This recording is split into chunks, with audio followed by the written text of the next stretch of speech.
Bueno, vamos a continuar con la segunda parte de la clase de monitorización ambulatoria con Holter. Y qué mejor manera de continuar que con un caso clínico, o mejor dicho, un caso eléctrico, por decirlo así. Bueno, este es un paciente que se le pidió un Holter, no sabemos el motivo, pero en el trazado se observó ese registro. Miren ese trazado, ese registro, esa alteración con unas ondas anchas, digamos, de alta frecuencia ventricular, aproximadamente 300 latidos por minuto, que comienzan bruscamente. Fíjense acá en esta parte cómo pasa de un latido normal a este tipo de alteración eléctrica, y después de un tiempo, aproximadamente 15 segundos, sale con el ritmo normal. Bueno, el Holter, digamos, el equipo, el software del equipo nos informa con una taquicardia ventricular sostenida de alta respuesta ventricular. Y el paciente en su diario de registro, digamos, de síntomas, ¿qué les parece que puso? Bueno, este paciente puso que no tuvo ningún tipo de síntoma en este momento, absolutamente nada. Entonces acá, ¿qué tengo que hacer? Buscar y dilucidar si esto es una arritmia ventricular o un artefacto.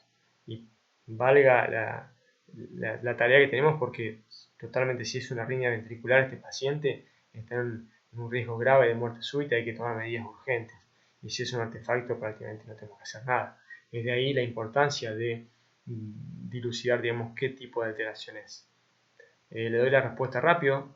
Ustedes tomen el tiempo que sea necesario. Si quieren, pausen la reproducción, observen detalladamente y tiren sus hipótesis y lo resolvemos ahora. La respuesta correcta es que es un artefacto, o sea, es ruido, no es una arritmia ventricular. ¿Dónde está la clave? Bueno, hay varios puntos, pero principalmente, básicamente, una arritmia de este tipo, que sería una taquicardia ventricular polimorfa de alta respuesta, generalmente uno tiene la fortuna de que el ritmo salga espontáneamente, como en este caso.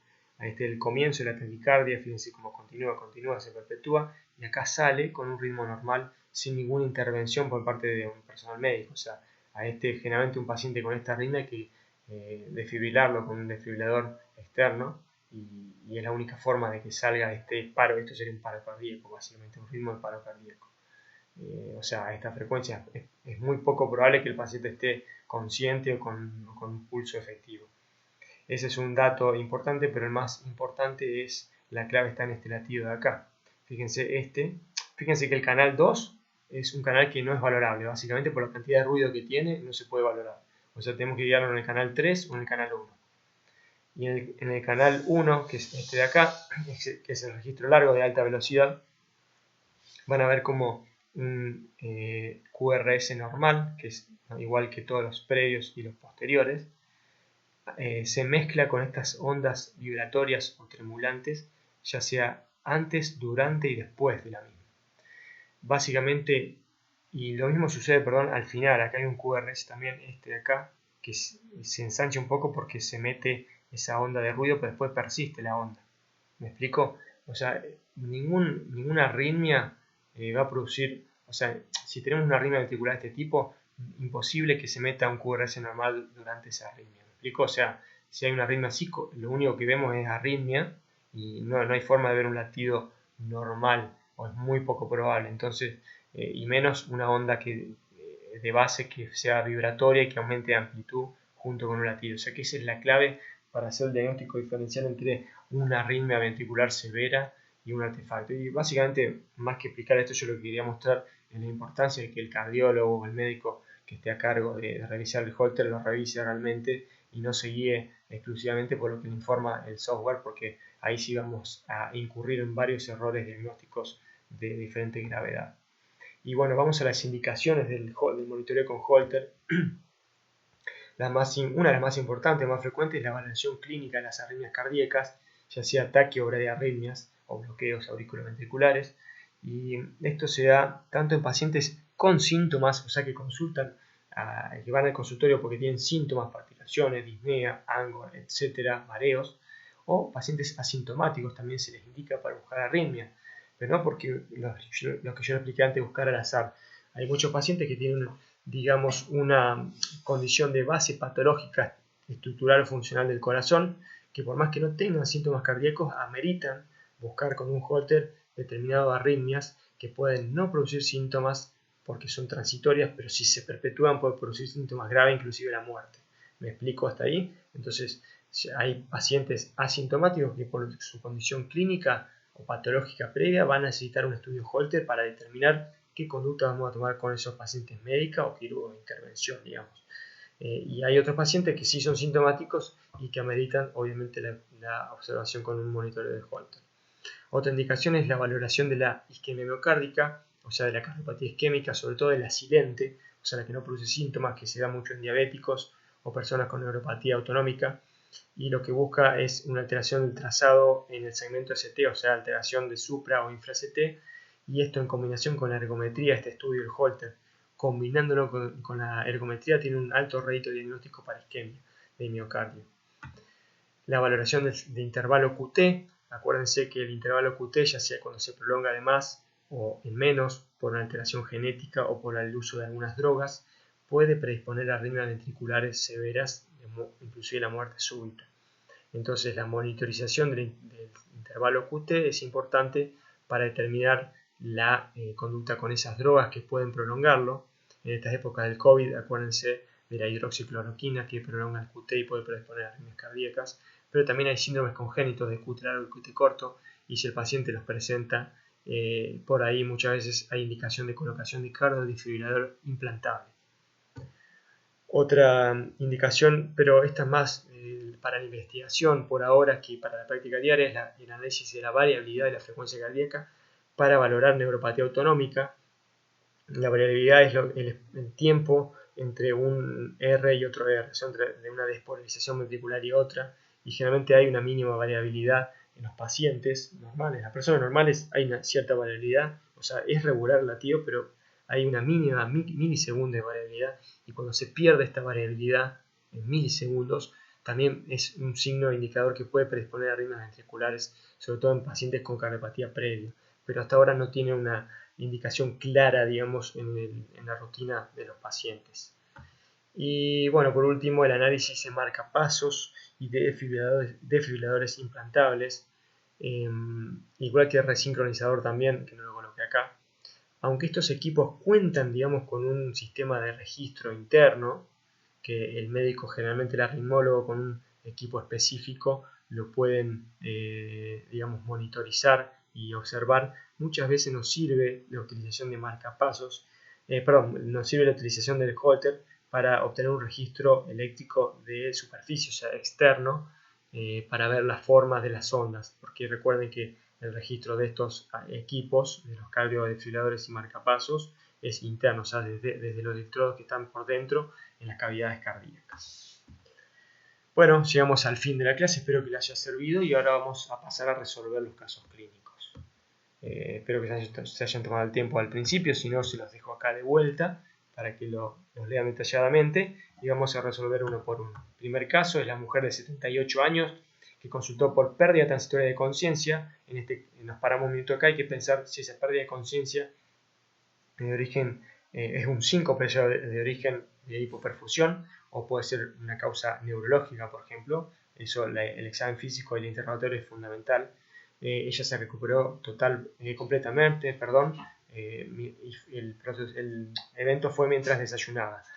Y tiene antecedentes de hipertensión arterial y está medicada con losartán de 50 miligramos cada 12 horas desde hace 10 años. O sea, acá lo que tenemos que determinar es cuál puede haber sido la causa del síncope que ha tenido, si fue una causa cardíaca o por hipotensión. En una paciente de esta edad, siempre debemos descartar una causa cardiogénica, aunque pensemos que puede ser por una hipotensión, por ejemplo, ortostática o por el uso de medicación. ¿Por qué? Porque a esta edad aparecen los bloqueos auriculoventriculares. Entonces el Holter nos puede ayudar. Y valga que nos ayudó, imagínense, miren este trazado, acá tienen 4 ondas P bloqueadas, o sea, tiene un bloqueo AB de tercer grado, un bloqueo AB completo. Cada una de estas ondas señaladas con flecha es una despolarización auricular, una onda P, que no conduce y no forma un QRS, o sea, tenemos un bloqueo que dura varios segundos, totalmente es una causa de pérdida de conciencia, o sea, una historia de 2 segundos tenemos en este paciente. El segundo caso, perdón, el caso anterior, ¿cuál es la indicación de la paciente? Colocar un marcapaso para evitar la muerte de la paciente. El segundo es un hombre de 25 años que consulta por pérdida de conciencia transitoria, otra vez la misma disquisición, si es de causa digamos, cardiovascular, o sea, un síncope, o de causa neurológica. Este paciente se recupera totalmente en pocos minutos, mientras realizaba actividad física fue esta pérdida de conciencia, y no tiene antecedentes patológicos conocidos, eso es un dato importante, pero cuando lo ocultamos encontramos un soplo 2/6 para external izquierda. Acá dos cosas importantes. Cualquier persona que haciendo actividad física, no importa la edad que tenga, tiene una pérdida de conciencia, un desmayo, un síncope, hay que investigar algo grave, porque puede ser un aviso de algo, una patología seria. Y más si tenemos una alteración del examen físico, como un soplo o la ocultación. ¿Qué les parece a este paciente? Miren, esto es lo que se encontró en el Holter. Una taquicardia ventricular no sostenida de 5,5 segundos. Probablemente esto puede ser causa o no o sea, este paciente probablemente si tiene este evento va a registrar palpitaciones o mareos, puede volver a presentar un desmayo, un síncope. Pero acá, digamos, un paciente tiene un síncope en actividad física, un soplo paraesternal y esta arritmia, lo primero que hay que descartar es la miocardiopatía hipertrófica obstructiva, que es una de las principales causas de muerte súbita en los atletas y en la gente joven haciendo actividad física. A este paciente hay que hacerle un ecocardiograma perdón, para confirmar o descartar esta patología, una resonancia cardíaca, y si es afirmativo hay que pensar en colocarle un cardiofibrilador implantable para que si vuelve a repetir el evento le salve la vida. El tercer caso es un hombre de 53 años con antecedentes de cardiopatía isquémica, con fracción de eyección severamente deteriorada, menor a 30, y es asintomático el paciente. Y acá está lo que yo les dije antes.